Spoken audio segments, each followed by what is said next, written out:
Am I wrong for not asking my father to walk me down the aisle? I, 27 female, am engaged, planning to get married to my partner, 30 female. Ooh. Since I came out as bi when I was 15, my dad hasn't been supportive of me. He was upset when I first told him about my fiance and has made it clear he doesn't approve of me being with the women. He's very distant when I take her to my parents' home for dinner and won't talk to her when making conversations at the dinner table. When my fiance isn't around, he's made a lot of subtle cutting comments about our relationship, despite me telling him to back off. He makes it very clear in general that he doesn't see her as family. Basically, he's been casually homophobic my entire life. You know the type. He's not providing any financial support for the wedding, and when I asked if he would actually be attending the wedding, he just gave me a snide, "We'll see." So I honestly wasn't even expecting he would turn up.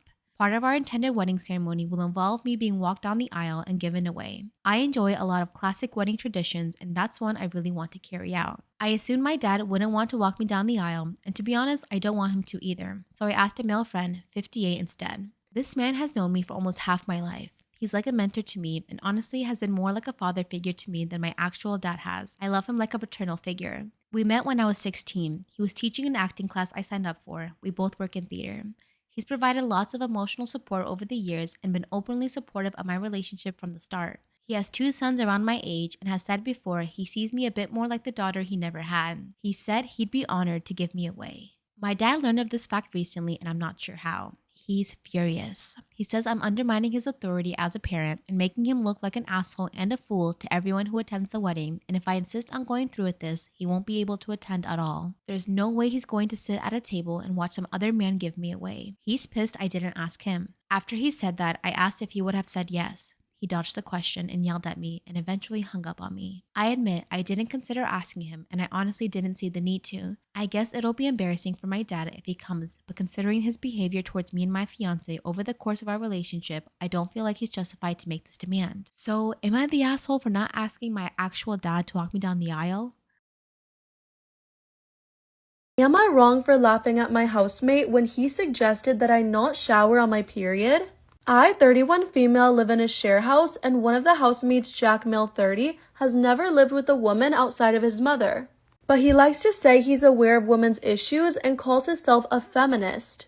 For instance, he doesn't agree with the saying, "no uterus, no opinion," because he feels it's his job to be informed, as it would affect him if he becomes a father or a husband, which was fine until it came to this issue. So like most biological women, I have periods. However, I cannot use tampons or cups. I also, shocker, shower during this time. I prepare a new pad onto a clean pair of undies and shower as normal. Then dry myself off in the shower and step straight into the undies, and obviously check the bathroom for the mess. Jax never complained, nor has anyone else, so I figured my system was working. Well, cue today, and I can't shower for 48 hours. Am I wrong for laughing at my housemate when he suggested I not shower on my period? Today I couldn't shower for 48 hours due to a heart monitor test. I was jokingly complaining about how I was going to survive without my nightly shower, and Jack looked confused. That's when he asked, "How is it different to when you're on your period?" And I asked him what he meant. That's when he said, "Well, you can't shower on your period unless you use a tampon." And I laughed because I thought he was joking. That's when he said, "Wait, what do you do?" And I said slowly, "I shower." That's when Jack said, "Without protecting my bathroom," and mind you, he does not own the house, and went off. Apparently my period is unhygienic and it can cause infection if left on the shower floor. And he was under the impression that I hadn't been showering for a week when I had my period or using tampons. Now he's saying I'm banned from showering when I'm on my period, to which I laughed at. Now he wants me to bleach the shower every time, and that's unreasonable. Today's secret is from Olivia. I've been holding on to this secret for more than a decade, and the guilt has been gnawing away at me my entire adult life. In order to tell this story, I need to take you back to high school when I was 15 years old. I was a pretty typical teenager in that I had desperately low self-esteem and a huge crush on the most popular boy in my year level, Matt. I loved basically everything about him, but there was one unavoidable issue. He wanted nothing to do with me. After months of pining for him, I noticed that he had a type, girls who were edgier, cooler, and more mysterious than myself. While it might not make a heap of sense now, At that time of my life, I grew convinced that in order to make Matt fall in love with me, I needed to find out more about him. I felt that if I just had the chance to talk to him a little bit, get to know his interests and hobbies and quirks, I could grow closer to him in the real world. And that's where Eliza came in.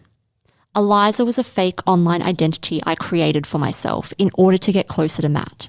I found someone on social media who had the kind of look Matt found attractive, downloaded their photos, and created an email to go along with it. Eliza was who I desperately wanted to be, a girl who perfected all of my real-world insecurities.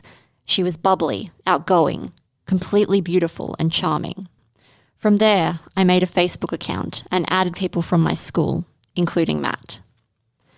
What shocked me the most about being Eliza was how instantly Matt and I connected. Our conversations were great. We had so much to talk about and relate to each other on. As the days and weeks passed, Matt told me he had feelings for me, which felt like complete validation, as if my hunch that we'd actually make a great couple had always been bang on. Only, of course, Matt wasn't in love with the real me. He was in love with Eliza. I knew it was all so wrong, and that there was a natural time limit on how long I could keep the facade going. But if I'm honest with you both, the high of the thrill from catfishing was enough motivation to keep going. It was such a small decision on one day that snowballed into a huge, all-consuming thing. Being Eliza was like a drug for me. The more Matt liked Eliza, the more I wanted to be her, and the more I lent into the fake world I had created. After a while, it wasn't just Eliza whose fake life I was inhabiting. I created a whole network of people who legitimized Eliza's existence, a web of interconnected friends and acquaintances who could keep my alternate reality alive. I even started using my mum's phone to give Eliza a phone number where the boys could call and text me. This went on for years and eventually consumed my high school experience. It extended far beyond Matt too. Eventually, I found myself talking to Matt's circle of friends and even connected Eliza with my real-life self.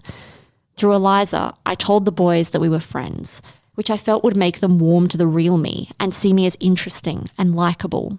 And it kind of worked, only it also made everything so much more complicated too. Eliza would continually set up plans with Matt and his friends and, of course, continually flake out on them. I would get their hopes up and then crush them time and time again with stupid excuses as to why I couldn't meet them. I saw them grow more frustrated and embarrassed with every broken promise over the years, and yet I didn't do anything to fix it. Naturally, over time, I was exposed. The boys figured out Eliza's phone number was actually my mother's. They never confronted me about my secret in person, but the shame and mental spiral I found myself in was so significant that I stopped going to school. Soon after, I dropped out altogether. I've barely seen the men I catfished since, but on the rare occasion that I've seen any of them at a pub or bar, I've avoided all contact and been consumed with shame. I never owned up to what I did to them, and I never apologized either. I've never come clean to my best friend, who was on the periphery of all this for years and who I knew felt confused about who Eliza was. I feel such immense regret over it all. I wasted so much time and hurt so many people. For so long, I refused to let myself think deeply about it, but now that I've started as an adult, I can't stop. How can I let go and forgive myself completely? Sometimes I consider contacting Matt and letting him know how much it haunts me, or confessing to my best friend what I did all those years ago, but I don't want to open a deep can of worms that won't help them. I just want to move on, but I don't know how. Am I wrong for not letting my sister use the family property for her upcoming wedding? I'm 25, my sister is 29, and I also have a younger sister, 8. When I was 14, my mom sent me to live with her parents, and her excuse was they needed help. But I truly believe that she just didn't want to deal with a growing male teen. My grandparents owned an amazing property in the mountains that had a great view, and we also had horses and other critters. They were quite wealthy and both passed 4 years ago, a month apart. They gave me the property because I would appreciate and respect it more, while mom and sisters got money and other assets. And those assets did value more than the property. In the past 4 years, I turned part of the property into a venue for mainly weddings. My grandparents did know about the idea and they thought it was a good one. We're super busy and usually booked about 8 months out. Well, my sister got engaged 1.5 years ago and said she wanted to get married at the property. I said yes, but to just let me know the date as soon as possible so I can make sure it's booked.